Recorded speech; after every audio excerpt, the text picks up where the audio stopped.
Hey, Jamie, thanks for the updates. 8:16 here on 2 News Today on Dayton CW. I'm Dan Edwards, and we have a real honored guest in studio with us today, Commissioner Dan Foley, Montgomery County Commissioner Dan Foley. Thank you for joining us on this cold, cold morning. Thank you, Dan. Good morning. Good morning. But we have some hot news to talk about. One of the is the First Four Festival. I'm somewhat disappointed to hear that that is not going to happen this year. Can you tell me why? Well, I think the reason is that the NCAA made a decision that they really wanted us to focus on the basketball itself. And really, the NCAA is our customer in this thing. Right. And so if they believe that that's really the right course of action, then we need to listen to that and follow through. I mean, the big takeaway is that we were able to impress upon them that Dayton is the right place for the First Four through 2015. And I think that's what people have to really realize here. If they believe that the programming should be different and just focus on that, then I'm listening to them. Did we drop the ball last year or something? I mean, why are they thinking that we need to focus more on the games themselves? I mean, I thought it was fairly successful. Well, I think everybody had a good time. It was very successful. But I think if they say to us, this is how we want you to do it, then we need to do that. And I think the good news is, hopefully for the restaurants and the entertainment district downtown, this happens to fall on St. Patrick's Day weekend. So I think maybe it's probably incumbent on people to really use that time to get down there and enjoy St. Patrick's Day in the Northern District, which I don't think we have to work very hard to do.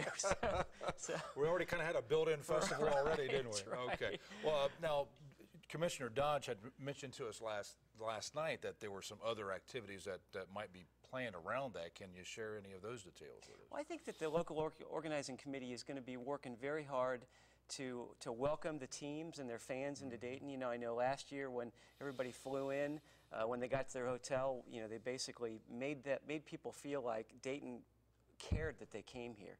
So that's not going to change. We're going to keep driving the message to people that they need to, that we want them to come to the games. We're the First Four. We're starting the NCAA. Dayton has a long heritage of basketball, excellence, not only with UD, but with just being an easy place to get to and enjoy the games.